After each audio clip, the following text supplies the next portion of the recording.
First on 24 Kuthiravattam മാനസികാരോഗ്യ കേന്ദ്രത്തിൽ നിന്ന് ചാടിയ കൊലക്കേസ് പ്രതി പിടിയിൽ. ദൃശ്യ കൊലക്കേസ് പ്രതി വിനീഷാണ് പിടിയിലായത്. ദീപക് ധർമ്മടം കോഴിക്കോട് നിന്ന് വിവരങ്ങൾ നൽകാനായി ചേരുന്നുണ്ട്. ദീപക്, ഒടുവിൽ പ്രതി പിടിയിലായിരിക്കുകയാണ്. എവിടെ നിന്ന് എങ്ങനെയാണ് ഇയാളെ പിടികൂടിയത്? വളരെ സാഹസികമായ പിടികൂടലാണ്. ഒരുപക്ഷെ 4 മാസമായി കേരള പോലീസിനെ ആകെ ചുറ്റിച്ചുകൊണ്ടിരുന്ന ഒരു കൊടും ക്രിമിനൽ, അതും ഒരു പ്രണയ അഭ്യർത്ഥന നിരസിച്ചതിൻ്റെ പേരിൽ ഒരു ദൃശ്യ എന്ന 21-കാരിയെ കൊലപ്പെടുത്തിയ ഒരു പ്രതി. 2021 ഈ കൊലപാതകം നടക്കുന്നത്. ഇയാൾ പലകുറി ഈ ജയിൽ ചാട്ടം, അതായത് ആശുപത്രി ചാട്ടം നടത്തിയതാണ്. ഈ കഴിഞ്ഞ ഡിസംബർ 10 കണ്ണൂർ സെൻട്രൽ ജയിലിൽ നിന്നും ഇയാൾ മാനസിക രോഗം പ്രകടിപ്പിച്ചുകൊണ്ട് കുതിരവട്ടം മാനസികാരോഗ്യ കേന്ദ്രത്തിലേക്ക് കണ്ണൂർ സെൻട്രൽ ജയിലിൽ നിന്നും കോഴിക്കോടേക്ക് കൊണ്ടുവരികയാണ്. അങ്ങനെ കോഴിക്കോട് മാനസികാരോഗ്യ കേന്ദ്രത്തിൽ ഡിസംബർ 10 എത്തുന്നു. 29 അർദ്ധരാത്രിയിലാണ് ഈ ചാട്ടം നടക്കുന്നത്. സെല്ലിൽ നിന്നും ചാടിപ്പോകുന്നു. പക്ഷേ CCTV ഉള്ള ഒരു പ്രദേശത്തും ഇയാളുടെ സാന്നിധ്യം ഉണ്ടായില്ല എന്നുള്ളതാണ്. ഇയാൾ ഒരു സീസൺഡ് ക്രിമിനലാണ്, വളരെ കണ്ണിങ് ആണ് എന്ന് പോലീസ് വിലയിരുത്തുന്നത്. പോലീസ് ഇതേ തുടർന്ന് വിശദമായ അന്വേഷണം നടത്തുന്നു. ആ അന്വേഷണത്തിൽ ഒരു വഴിയിലും, അതായത് ദേശീയപാത ഉപയോഗിച്ചെങ്കിൽ, സംസ്ഥാന പാത ഉപയോഗിച്ചെങ്കിൽ ഏതെങ്കിലും കടകളുടെ CCTVയിലെങ്കിലും ഈ വിനീഷ് എന്ന ക്രിമിനൽ കുടുങ്ങുമായിരുന്നു. കുടുങ്ങിയില്ല.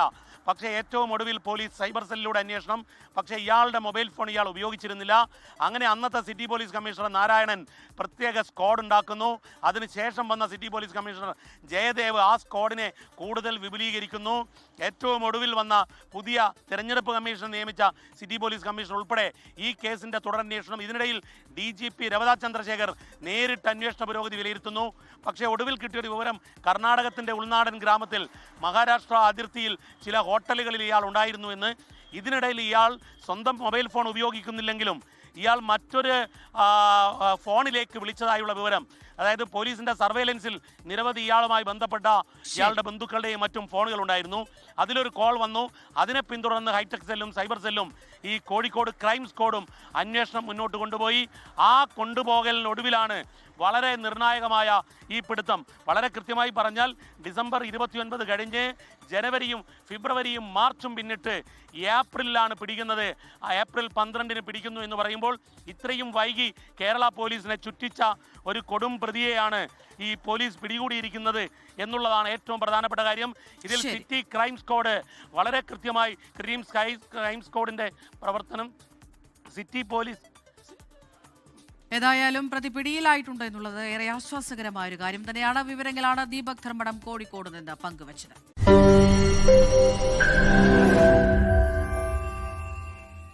ലോകത്തെവിടെയായാലും ഏത് സമയത്തും 24 വാർത്തകളും ഓഗ്മെന്റഡ് റിയാലിറ്റി പാക്കേജുകളും എക്സ്പ്ലെയിനറുകളും വിശദമായി കാണാൻ ഞങ്ങളുടെ YouTube ചാനൽ നിങ്ങൾക്ക് സബ്സ്ക്രൈബ് ചെയ്യാം.